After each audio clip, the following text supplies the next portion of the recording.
Hello everyone, welcome back to my channel. आपका फिर से स्वागत है मेरे चैनल पर।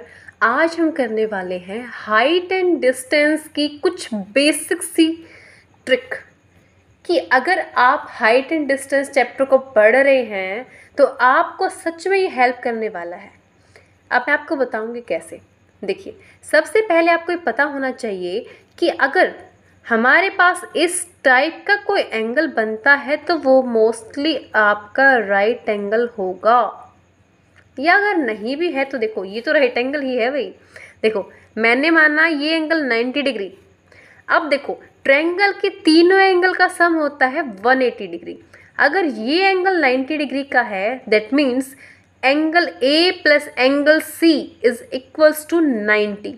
तो मैंने माना कि ये हमारा एंगल 60 डिग्री हो गया, ये हमारा एंगल हो गया 30 डिग्री।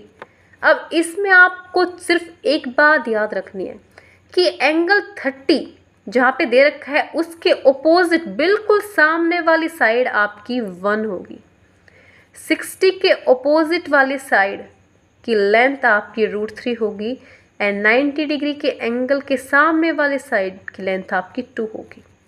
और अगर सेकंड के अंदर देखिए, आप यहाँ पे 90 डिग्री है, अगर मैं इन एंगल को उलट दूँ, मतलब उल्टा लूँ, अगर मैं यहाँ पे 60 लूँ और यहाँ पे 30 डिग्री लूँ तो कोई भी चेंज नहीं होना चाहिए। 30 के सामने फिर से 1 होना चाहिए, 60 के सामने फिर से √3 होना चाहिए और 90 के सामने फिर से 2 होना चाहिए। ठीक है। अब देखिए, अगर मान लेते हैं आपका ये एंगल 90 ही है और ये एंगल आपके 45 एंड 45 डिग्री के हो जाते हैं, तो देखो एंगल सेम तो उनके सामने वाली साइड्स भी इक्वल। अगर ये 45 है तो इसके सामने वाली साइड 1। और देखो, अब जब एंगल सेम है तो साइड्स भी सेम होंगी। एक की साइड अगर 1 है, इस 45 के सामने वाली साइड अगर आपकी 1 है, that means this side will also be 1। Then by Pythagoras theorem ये आपका √2 आ जाएगा। ठीक है। आपको बस इतना ही याद रखना है, आपको सिर्फ ये ट्रायंगल ही याद रखनी है। और कैसे झट से आपके क्वेश्चन हो जाते हैं, देखो आपको डेमो दिखाती हूँ मैं।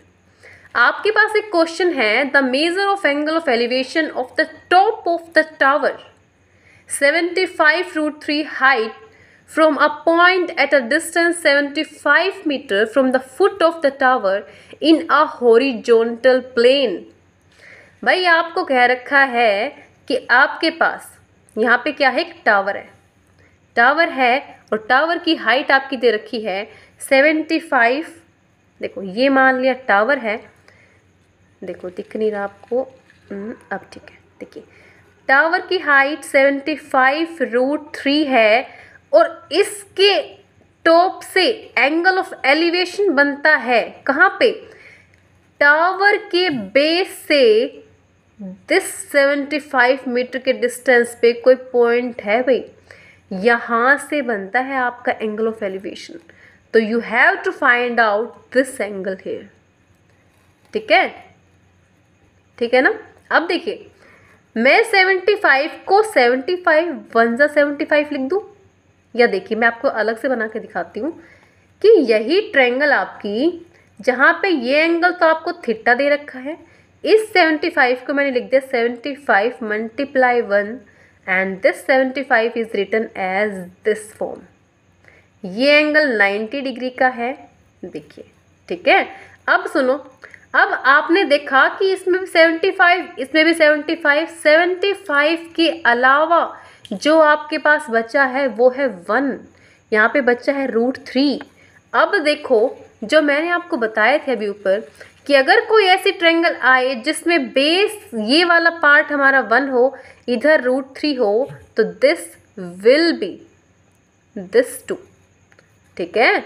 देखिए यहाँ पे ये है, ये बन गया 2, बट भाई सबके पास तो 75 है ना, तो यहाँ पे भी क्या होगा आपका 75 होगा। बट आपसे ये पूछा नहीं है। अगर पूछा हो तो ऐसे करना है, आपसे ये एंगल पूछा है। अब आप ये बताइए कि 1 के सामने वाला एंगल क्या था हमारा।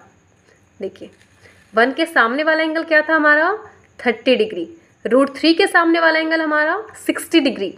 तो देखिए हम क्या कह सकते हैं कि 1 के सामने वाला एंगल हमारा 30 डिग्री एंड √3 के सामने वाला एंगल हमारा 60 डिग्री। इसका मतलब हमारा थीटा कितना आ गया 60 degree. Means angle of elevation is here 60 degree. तो आपको सिर्फ झट से क्वेश्चन देखना है, क्वेश्चन से बनानी है फिगर, और फिगर से बनाते ही आपको ये तीनों ट्रायंगल याद करनी है कि हमने क्या पढ़ा था, और आप क्वेश्चन ज़रूर जल्दी ही निकाल लेंगे।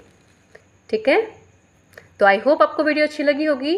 अगर आपको वीडियो अच्छी लगी है तो आप मेरी वीडियो को लाइक और चैनल को सब्सक्राइब कर सकते हैं। आपको ऐसे ही वीडियोस मिलती रहेंगी, और आपकी ये सारे जो क्वेश्चन मैं आपको कराती हूँ ये सब आपकी PYQs हैं।